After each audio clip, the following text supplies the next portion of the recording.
Angry guy here, and women are miserable as men abandon them and become passport bros instead.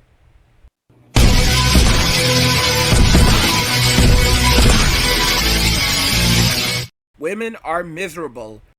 Let's just go ahead and jump right into the article. So, we have an article today from Newsweek, and it's quite interesting. We know that women make up the vast majority of all college students now. However, the article is titled College Kids Are Abandoning American Values. It's Going to Destroy Our Democracy.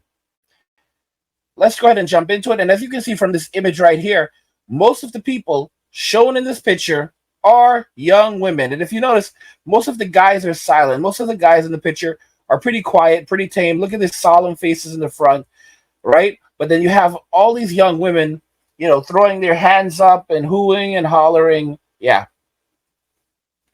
The college kids are not all right.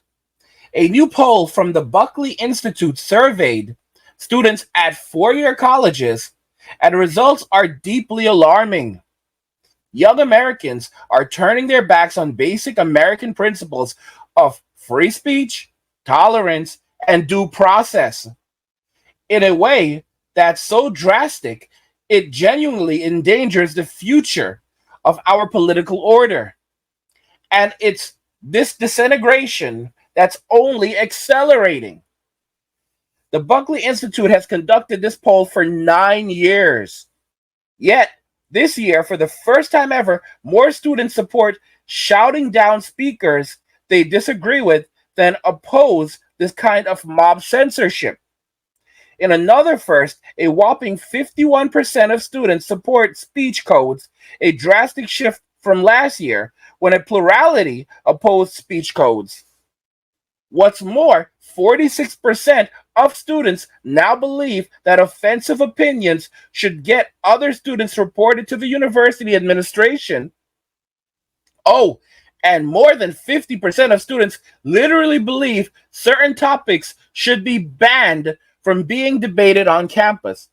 Guys, it's so interesting because there's a lot of you guys in my comments now saying things like, oh, well, recent studies show that the majority of Gen Zers, or of high school Gen Zers, are males are now becoming more conservative. Yeah, and in that same study, it found that Gen Z women are also becoming more liberal. And you have to consider that while Gen Z women as a majority are becoming more liberal, all right, even though you have some Gen Z males becoming conservative, all right, you also have a large portion of them going towards liberalism. At the end of the day, you're still going to end up with a significant portion of Gen Z that's choosing to go towards liberalism and towards censorship and expunging values that basically say that we need censorship, we need to walk back on American values. The Constitution needs to be amended. That's really where we're at right now. There's a lot of you guys that are like, oh, things are going to get better. We don't have to worry about it. It's not going to get any better. A lot of you guys just don't get it. It's not going to get any better. The best thing you can do is to opt out and walk away. It's not going to get any better. And I keep on saying it because I need guys to wake up and understand that concept. It's just going to keep on getting worse and worse and worse. Don't be optimistic. Things will not improve in our lifetime. The only improvement is men walking away. That's the only improvement that you're going to see. Guys that are like, oh, there are laws changing. Yeah, but not fast enough. And at the end of the day, we're not going to have the kind of reversal that's necessary to really bring about real change. It doesn't matter how much things actually were to change. Men don't want to engage in Western society anymore. Okay? When you have a lot of women in society today that have an extraordinarily high body count, guys don't want to engage anymore. Guys are like, yeah, you know what? I'm opting out. That's not something that I'm interested in. if I'm looking for something, if I'm looking for an actual relationship, then I'm going to go overseas. That's really what it's at right now. Let's continue. All right. So there's also an alarming violent twist to the censorious, I cannot pronounce that, but it's a form of censorship, I think, rising among Gen Z college students. A whopping 45% of students told pollsters it is justified to use physical violence to prevent people from expressing hate speech or making racially charged comments. This radical un-American idea is only becoming more popular. Back in the 2017, for example, only 30% of students supported this proposition. See the pattern yet? Many young college students don't respect the basic American ethos that reigned supreme for so long of I may disagree with what you say, but I defend to the end your right to say it. And rather than addressing this problem, we're seeing it continue to get worse and worse. This isn't sustainable. For a long time, defenders and apologists of campus illiberalism argued that it's just happening on college campuses, and that this is how some of you guys are. This is what I'm talking about, because there's a lot of you apologists in the comments. All right, a lot of you apologists in the comments. You're saying that it's only happening on college campuses, and that Berkeley and Harvard have always been niche hotbeds of crazy. They'll grow out of it, basically.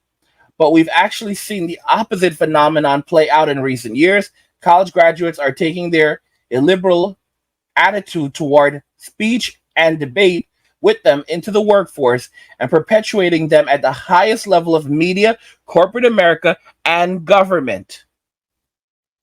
That's why we see low-level Spotify employees revolting against and trying to silence one of the app's most popular podcasters, Joe Rogan, for daring to talk to people with dangerous ideas.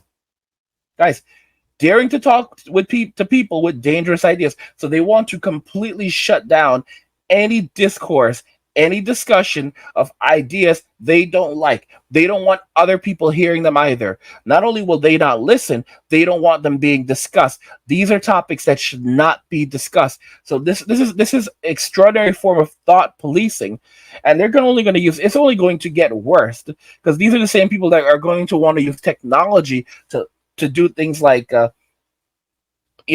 control how we can think, how we behave, how we react. I mean, Facebook has been doing it for years, conditioning what you can say and what you can't do on their platform. And that's not just Facebook; it's various different platforms. YouTube does it. All the platforms do it. But it's only going to become more extreme in the real world, where they're going to thought police you. All right, they've been doing this on college campuses, and now they're going to do this in the real world. They're going to do it at the highest level of every company, of every institution. Basically, oh, you want to work here? Well, this is how you're allowed to think. And it's not going to be enough for people who just avoid contact with one another and say nothing. Oh no, they're going to quiz you on these things. They're going to drill these things into you. They're going to indoctrinate you. They're going to give you training on them. It's there's no way that you're going to be able to avoid it unless you disengage from everything. You say, you know what, I'm cutting myself off from this. I'm done. I'm pulling back, and I'm only going to work when it's remote work. And that's one of the things that most guys really need to be working towards right now.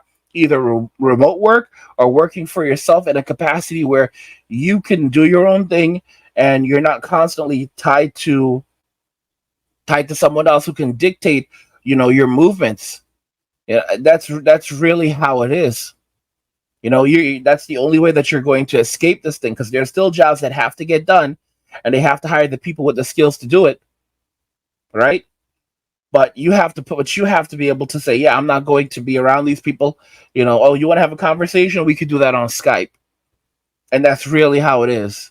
Or we don't need to even communicate like that at all. Basically, here's the labor that you're asking for. I provide the labor. you provide the pay, and then our business is done at the end of the week. And I don't want to get involved with your politics or anything else. That's all there is to it. And like I said, there's plenty of opportunity for guys that are going into blue collar work. Basically, you go, you do your job, and you leave. You're a roofer, great. You're an electrician, great. You're a handyman, garbage man, you're a plumber, great. You go in, you do your work, and you leave, and you charge very, very good. You charge like you're a doctor. You charge more than a doctor. All right, you charge good.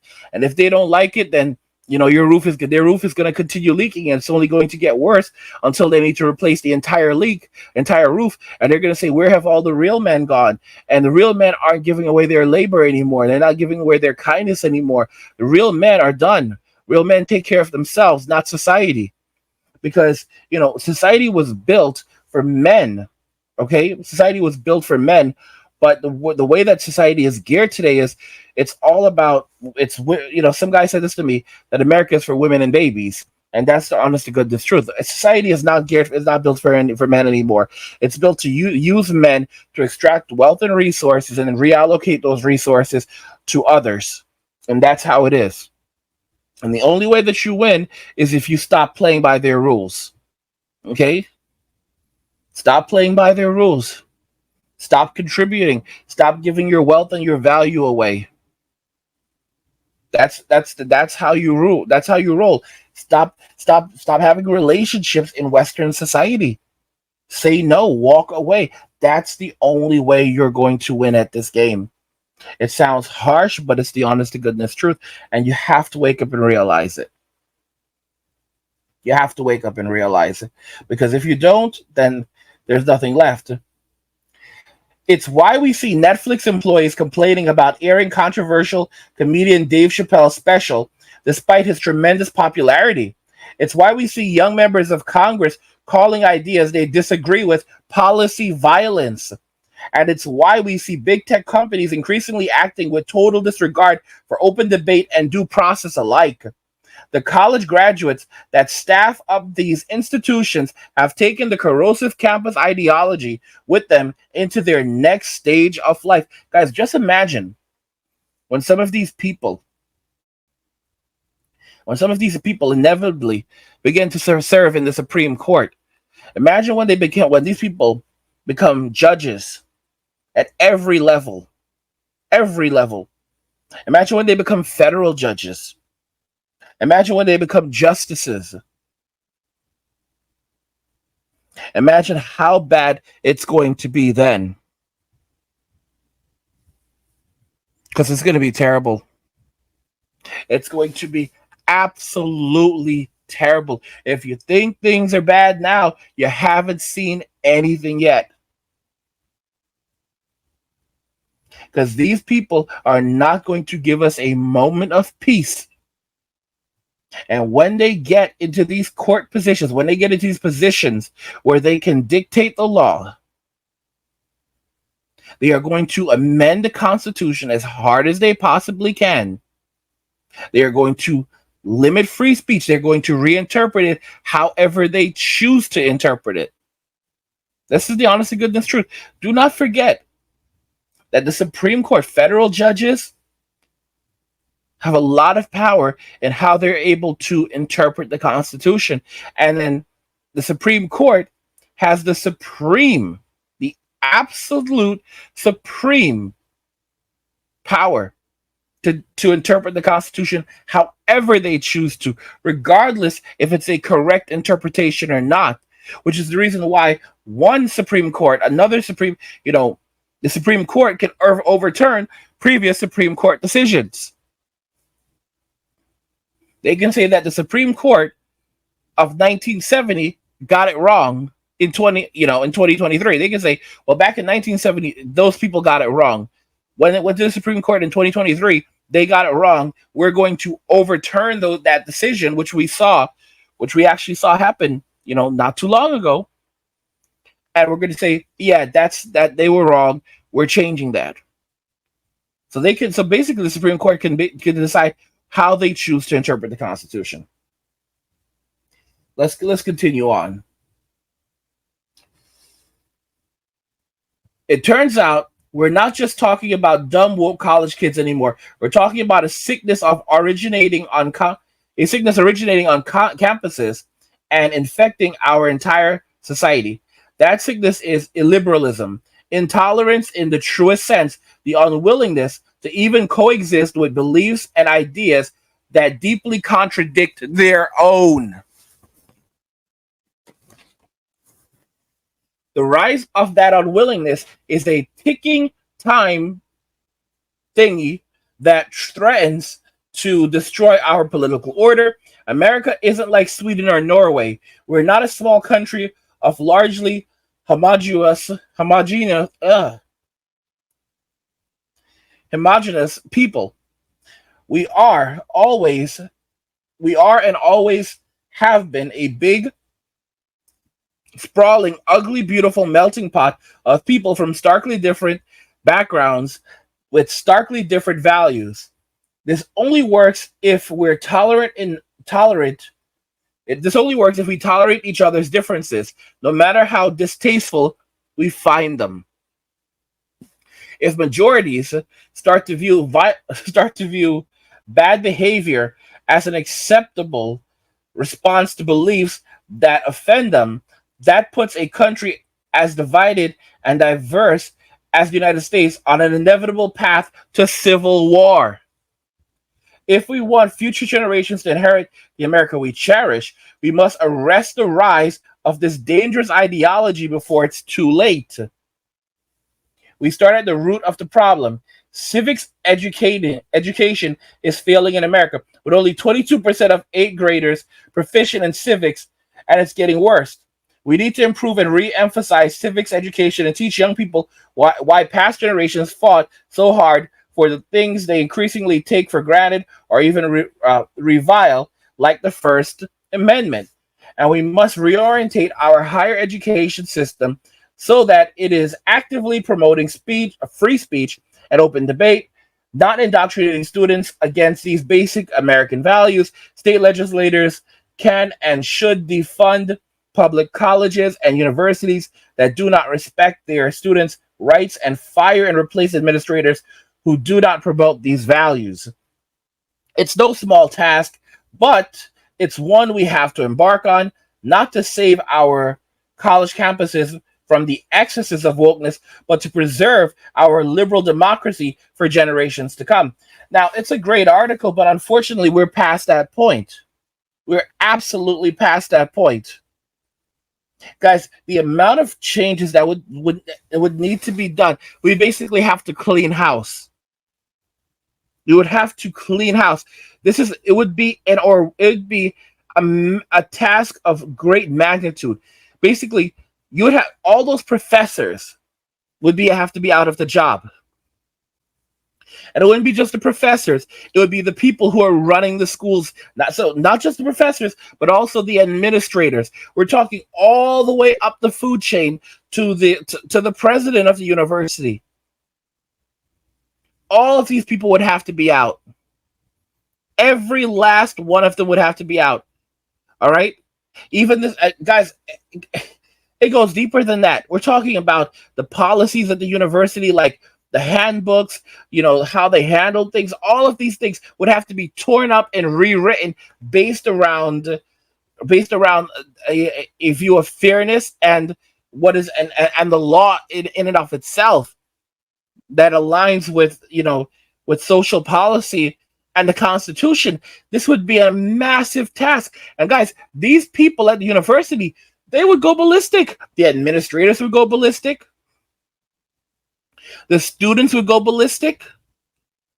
It would be terrible. And look at what they're doing. They're turning to mob acts of the mob of destruction, acts of destruction and chaos to get their way.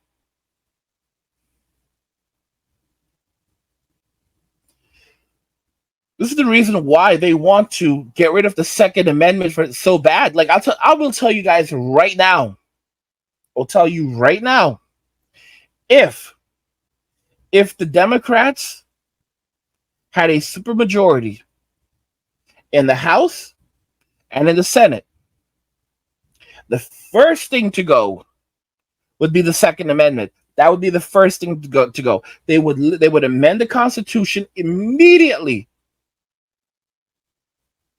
to either greatly restrict or outright get rid of the Second Amendment. They would get rid of it. So they would make it illegal for almost anyone to possess or openly carry a firearm. This would be what their first step towards Orwellian behavior. Next, there's the First Amendment. And trust me, hear me when I say they would have no problem amending it. They'd amend the Second Amendment. They would amend the First Amendment. They'd basically get rid of those and replace them, because they would say that speech and firearms are the greatest danger to our greatest danger to our democracy, and those things have to be controlled. Firearms have virtually no place in Western society, except for the people that we say are authorized to have them. And speech has to be controlled, or it can do grave damage to our society, and it would have very strict parameters on what speech is allowed and what speech is not allowed. And it basically put it the way YouTube puts it: if you're not sure if it's all right to say it here, then don't say it here. That's how YouTube says it. If you're not sure if it's right to discuss it here, then don't discuss it here. That's how YouTube puts it, and that's how the government would put it. If you're not sure if this would be protected, if this is protected by speech, then don't say it. In other words, avoid pretty much almost every topic that questions anything. All right? And if that happens, the internet would basically just be a place of just cat videos, people playing video games, and even then, the kinds of video games would be problematic. All right, and there would be no opinions whatsoever. Just people dancing on the camera. I mean, more and more resembling China and the great censorships of China. And like I said, majority of these universities are filled by by young women, and it's young women that are bringing us into this age of being silenced and canceled. We saw M2 and what M2 did to society, and young women are quickly driving us there. They're quickly bringing us to that place where we will no longer have freedom of speech at all. We will no longer have the ability to protect ourselves. And they're going to just keep on amending the Constitution, literally until there's nothing left. And that's why the only thing you can do is to walk away. Build yourself up, build your funds up, and walk away. Because, guys, you have to understand, Western society is kaput. It's kaput. And women basically, they have no chill. And you have to understand, the simps, this is how they like it. This is their way of survival. You need to be very, very careful of the simps, because you've got a lot of simps running around the manosphere. And you're going to see more of them running around the manosphere as well as things get worse, trying to act like they are part of the manosphere. But you can figure out who the simps are pretty quickly when you listen to what they say and the comments that they make. Like, you're in the manosphere, but you're making these views that are clearly extremely liberal. Right? What are you even doing here? You know why you're here? Because you're scared. Because that's what happens, guys. These guys, they look for strong men to protect them. They look for strong men to protect them. And at the same time, they want to bully strong men. And it doesn't work like that. These guys need to be cut off from the pack. They need to be cut off from the pack. What do you guys think about this? Women are going to destroy our democracy. I want to hear your thoughts in the comments. Like the video if you like it. Don't forget to subscribe. And if you like the video, share the video. And just remember that all roads lead to MWA, men walking away. And cheers.